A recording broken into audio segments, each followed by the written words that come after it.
ভাৰতীয় জনতা পাৰ্টিৰ চৰকাৰখনক বা কিবা এপিএসসি ফৰ ইনজাস্টিস এবিলাক টুইটাৰ হ্যান্ডেলৰ নাম কৈছে তেওঁলোকে এপিএসসি ফৰ ইনজাস্টিস টুইট নকৰে তেওঁলোকে পৃথিৱীৰ আমেৰিকাৰ পৰা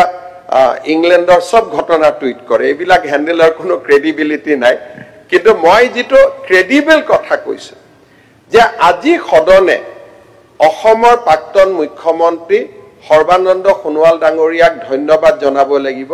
যে ৰাজ্যৰ গৃহমন্ত্ৰী হিচাপে তেখেতে সাহসী সিদ্ধান্ত গ্ৰহণ কৰিলে যে লোকসেৱা আয়োগৰ তদন্ত আমি ক্ষিপ্ৰতাৰে কৰিম আৰু সাহসিকতাৰে কৰিম ভাৰতীয় জনতা পাৰ্টিৰ চৰকাৰখনক বা কিবা এপিএসসি ফৰ ইনজাস্টিস এবিলাক টুইটাৰ হ্যান্ডেলৰ নাম কৈছে তেওঁলোকে এপিএসসি ফৰ ইনজাস্টিস টুইট নকৰে তেওঁলোকে পৃথিৱীৰ আমেৰিকাৰ পৰা ইংলেণ্ডৰ সব ঘটনা টুইট কৰে এবিলাক হ্যান্ডেলৰ কোনো ক্ৰেডিবিলিটি নাই কিন্তু মই যেটো ক্ৰেডিবল কথা কৈছো যে আজি সদনে অসমৰ প্ৰাক্তন মুখ্যমন্ত্ৰী সৰ্বানন্দ সোণোৱাল ডাঙৰীয়াক ধন্যবাদ জনাব লাগিব যে ৰাজ্যৰ গৃহমন্ত্ৰী হিচাপে তেখেতে সাহসী সিদ্ধান্ত গ্ৰহণ কৰিলে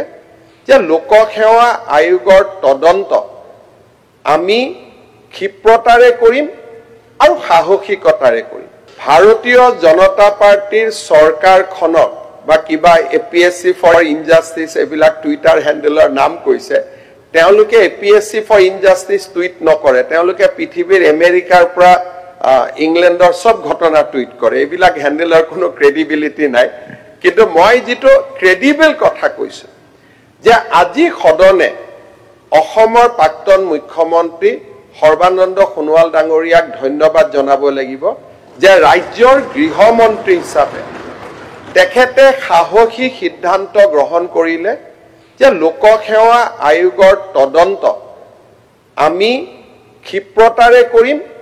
আৰু সাহসিকতাৰে কৰিম ভাৰতীয় জনতা পাৰ্টিৰ চৰকাৰখনক বা কিবা এপিএসসি ফৰ ইনজাস্টিস এবিলাক টুইটাৰ হ্যান্ডেলৰ নাম কৈছে তেওঁলোকে এপিএসসি ফৰ ইনজাস্টিস টুইট নকৰে তেওঁলোকে পৃথিৱীৰ আমেৰিকাৰ পৰা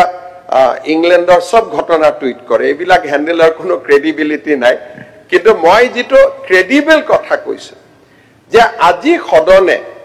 অসমৰ প্ৰাক্তন মুখ্যমন্ত্ৰী সৰ্বানন্দ সোণোৱাল ডাঙৰীয়াক ধন্যবাদ জনাব লাগিব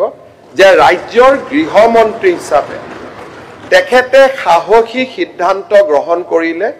যে লোকসেৱা আয়োগৰ তদন্ত আমি